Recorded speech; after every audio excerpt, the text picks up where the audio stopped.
To college or not to college? It's kind of something I was like thinking about for this next generation coming through.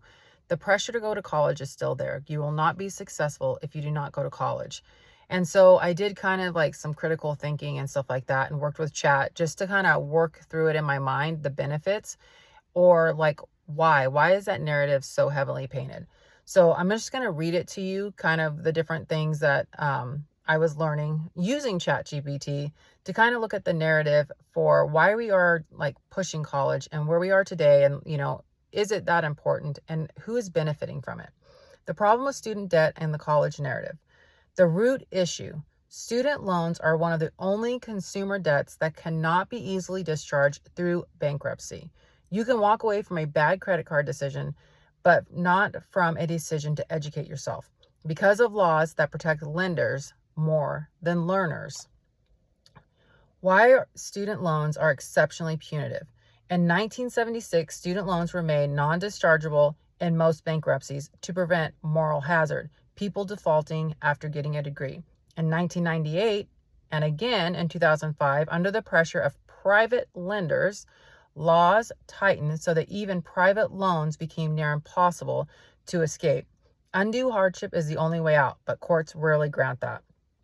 So again, something that I think is super interesting is that we will be able to write off debt that we incur buying a new toy, or spending lavishly or irresponsibly, and we can write that off technically with the bankruptcy. But if we decide to be responsible and try to better our future and go to college and we take out these loans, we are shackled with that.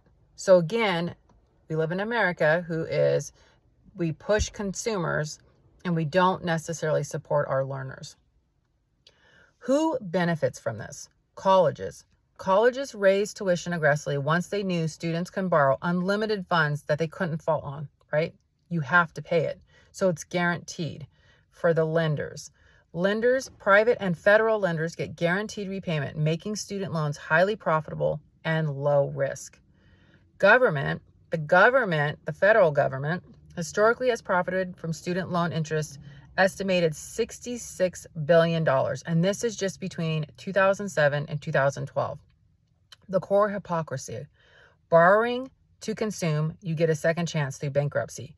Borrowing to create value and grow, you're locked in for life. You're also a good little taxpayer too. So they kind of get you both ways. The system punishes punitive risk more than reckless indulgence. Debt is revenue and permanent. Let me rephrase that. The system punishes productive risk more than reckless indulgence because debt is revenue and permanent debt is reoccurring revenue.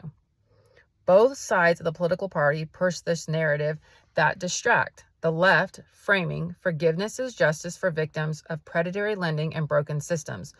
They use emotional language: crushed by debt, fresh start, equality. The right's framing forgiveness is unfair, rewards irresponsibility, uses moral framing, handouts, irresponsible choices, personal accountability. What they both often miss: why college costs explode in the first place. Why debt is inescapable while bankruptcy is off limits. Why we push colleges as the only respectable path for 17 and 18-year-olds without informed consent or financial literacy. Quick hard data points. College tuition has increased over 300% since 1980s. Wages have barely moved. U.S. student loan debt is over $1.7 trillion with 44 million borrowers. Average student loan debt for undergraduates are $30,000. The U.S. is one of the few developed countries that finances higher education primarily through personal debt. That's concerning. So I think that just is something that we need to be aware of is, are they pushing college because they want to make us better? They want to make the world better? Or are they just basically doing it because it is great for them to invest in because they know we have to pay it regardless? And in today's world, we really need to look at the big picture and ask these questions and get ourselves out from some of the things that we have been currently dealing with, because financially it is not getting easier for us. And we want our kids to be learners and we want them to be contributors. But do we want them to be shackled with loans? What are the other alternatives or resources that we could use in our area, in our communities, and amongst each other to educate our kids, make them strong and resilient, but not have to take out all of this debt?